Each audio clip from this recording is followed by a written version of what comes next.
ओम साईनाथाय नमः।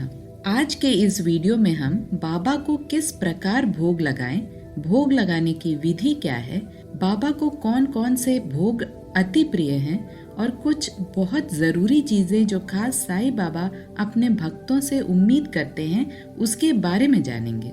हम सब जानते हैं कि बाबा एक सरल तपस्वी के रूप में जाने जाते हैं। सादगी उनकी विशेषता है, इसलिए वे हमेशा भक्तों को सादगी और सरलता की ही सीख देते थे।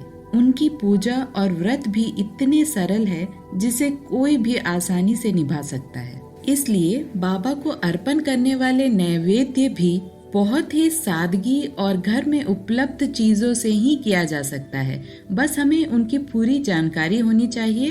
तो अंत तक इस वीडियो में बने रहें और अगर आपको यह वीडियो पसंद आता है तो लाइक, शेयर और सब्सक्राइब जरूर कीजिएगा और सब्सक्राइब बटन के पास में जो बेल बटन है उसे दबाना ना भूलें ताकि हमारे हर वीडियो की नोटिफिकेशन आप तक पहुंचते रहे। सबसे पहले जानते हैं कि जो लोग घर से बाहर हैं, स्टूडेंट्स हैं या अपने हाथों से नैवेद्य बनाकर बाबा को अर्पण नहीं कर पाते हैं, तो किस प्रकार हम बाबा का नैवेद्य, बाबा का प्रिय नैवेद्य हम अर्पण करें। ये बहुत सारे लोगों का कमेंट हमें आता रहता है। देखिए, आप बहुत सिंपल चीज़ें बाबा को अर्पित कर सकते हैं यहाँ पर, जैसे कि दूध हुआ, गुड़, मिश्री, चीनी, फल, मिष्ठान।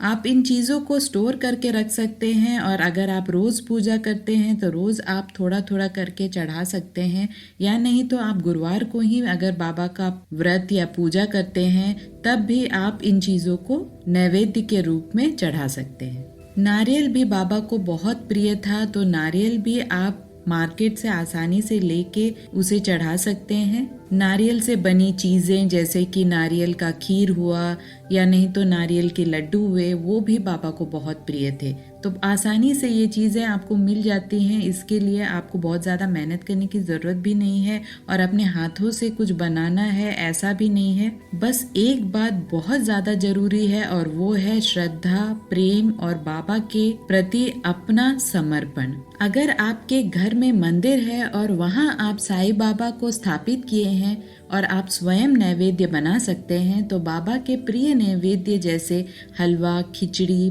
पालक से बनी चीज़ें या घर में बनी कोई भी सात्विक भोजन आप बाबा को अर्पण कर सकते हैं। हलवे में सूजी, बेसन या आटे का प्रयोग आप कर सकते हैं।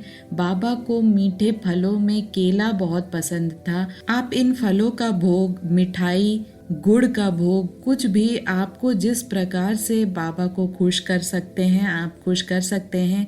सिंपल चावल से बनी खीर भी अगर आप रख दे तो बाबा खुशी खुशी उसे अपनाते हैं। कुछ चीज़ें आपको ज़रूर ध्यान में रखनी है। वो चीज़ें हैं, आप जब भी नैवेद्य बनाते हैं तो पूरे दिल से बनाएं और भगवान का जाप करते हुए बनाएं। नैवेद्य को हमेशा मूर्ति या फोटो के समक्ष रखें।